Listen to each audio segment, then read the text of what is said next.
Nesta quinta-feira voltamos a estar consigo para mais um Bíblia Fala. Serão mais alguns minutos em que vamos deixar que a Bíblia possa nos dar tudo aquilo que podemos tirar em 10 minutos e que de alguma forma nós dizemos que a Bíblia fala ao nosso coração. Proponho-lhe então que possamos abrir novamente a nossa Bíblia em 1 de Pedro, capítulo 4, voltarmos a ler o versículo 3, porque tal como ficou combinado ontem, voltaremos a alguns de termos e algumas áreas aqui, digamos, de maldade que existem e que Pedro salientou, e depois iremos ler também uma passagem em 1 de Coríntios.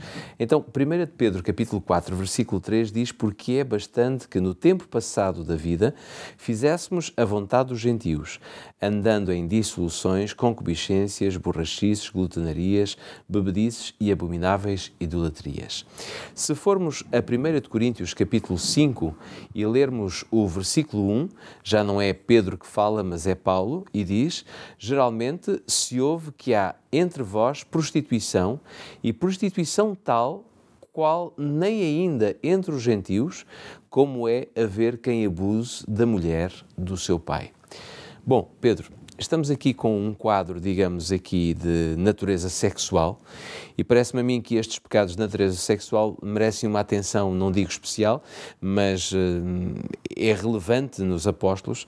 Haverá alguma razão para isso? Serão eles tão importantes assim ou tão graves para que os apóstolos os mencionem e falem deles? Eles relevância têm seguramente, e nós nunca podemos esquecer que as cartas dos apóstolos, elas foram escritas para responder a necessidades contextuais, quer dizer, das comunidades para as quais os apóstolos estavam a escrever. Uhum.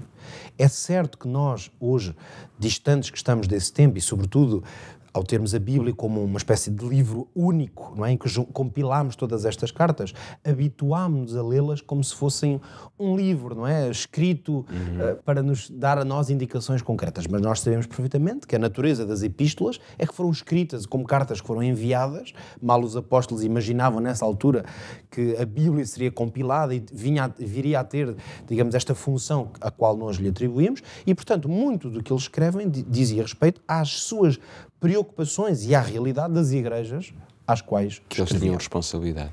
Portanto, é por isto que nós, como é evidente, ao fazermos a leitura destas cartas, especialmente em certas secções que abordam os problemas locais, temos que fazer uma de duas coisas. Ou os problemas são idênticos e ainda se manifestam no nosso meio, e não é muito raro que assim seja, ou se forem contextos ou realidades que nós é mais raro encontrarmos, nós aí vamos à procura de princípios que claramente se aplicam a diferentes contextos. Uhum.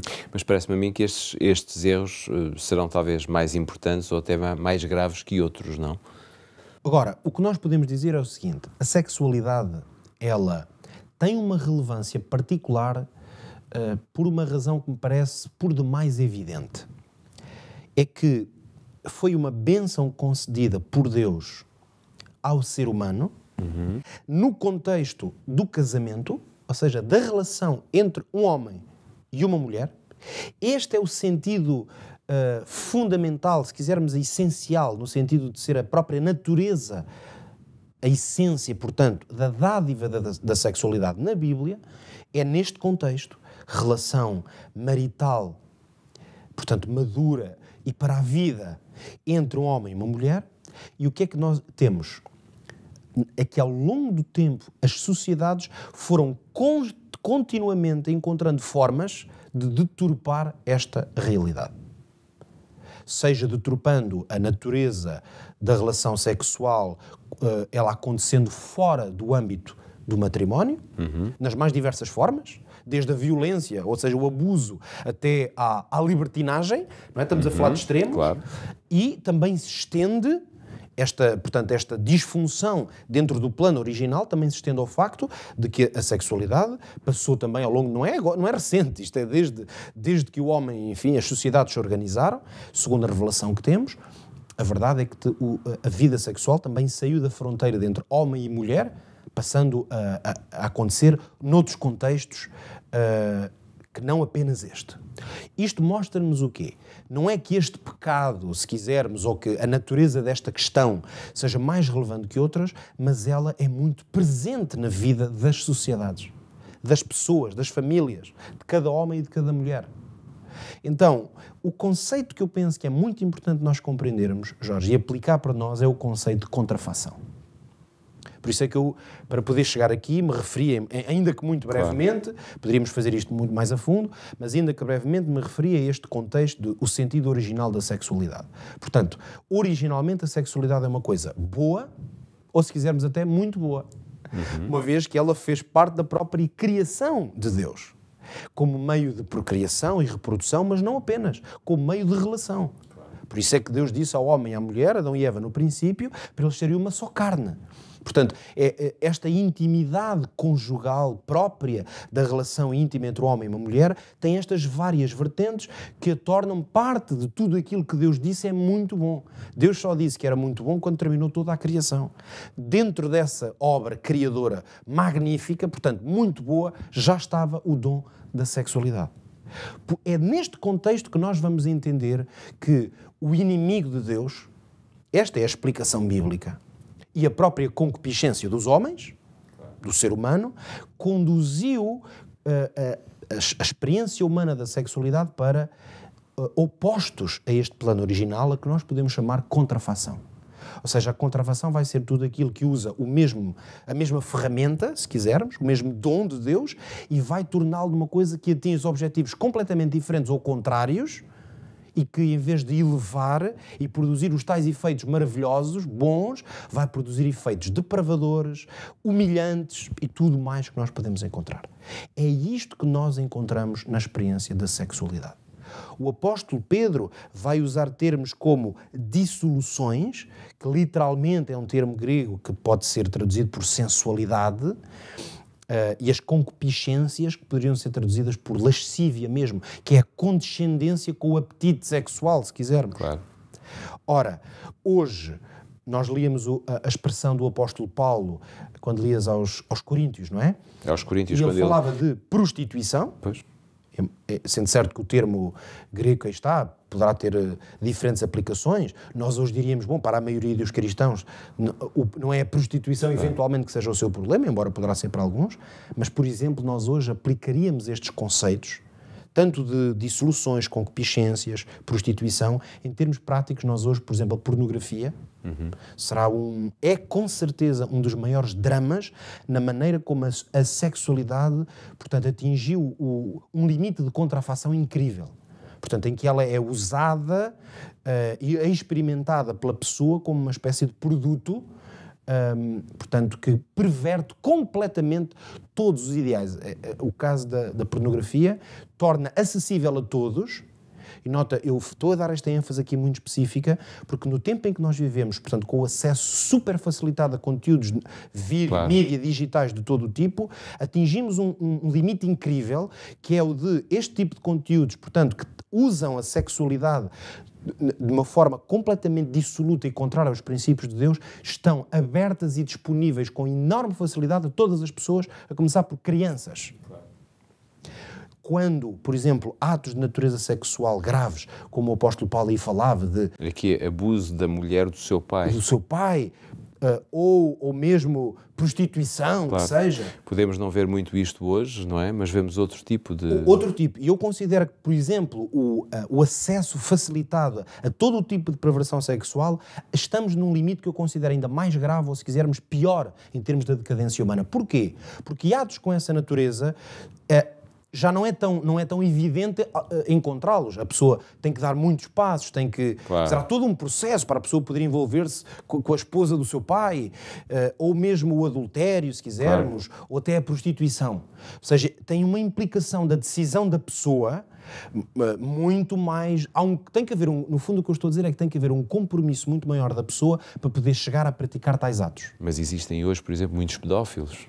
Hoje, precisamente, porque é que parece a pedofilia, por exemplo, parece proliferar? Porque as pessoas vão à internet, carregam um nome, vão à procura e encontram milhares de conteúdos, por vezes que são as próprias pessoas pervertidas que em algum lugar criaram esses conteúdos, por exemplo com crianças, é uma coisa inacreditável e isto está disponível para quem quiser.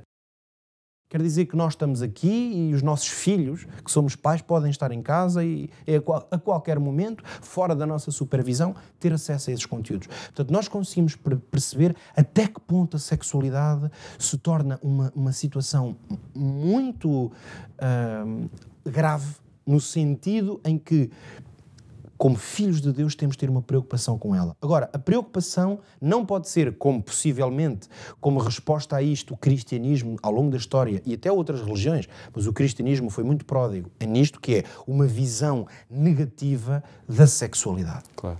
Portanto, ou seja, vamos evitar tudo o que é sexualidade, quando o princípio bíblico não é esse. Claro. A contrafação do diabo, temos que chamar as coisas pelos nomes, é que é tão terrível que pode criar uma ideia de que a sexualidade em si mesma é uma coisa má, quando nós percebemos que ela foi dada por Deus num contexto bom. Portanto, eu termino dizendo isto, nós nunca podemos esquecer o seguinte: Deus dotou-nos, os seres humanos, na criação, de sentidos. Muitas vezes dizemos os 5 sentidos. Agora nota isto, Jorge, os 5 sentidos são todos elementos sensoriais que estão na superfície do nosso corpo. Portanto, isto é interessante, o tato está na superfície mesmo do nosso corpo, o olhar, o palato, o sentido do gosto, o olfato, são tudo coisas que estão mesmo no limite exterior do nosso corpo. Por isso é que quando nós recebemos sensações, elas fazem-nos imediatamente ter sentimentos, experimentar emoções. Portanto, nós provamos uma comida que gostamos e imediatamente temos uma sensação. É muito rápida, é muito imediata.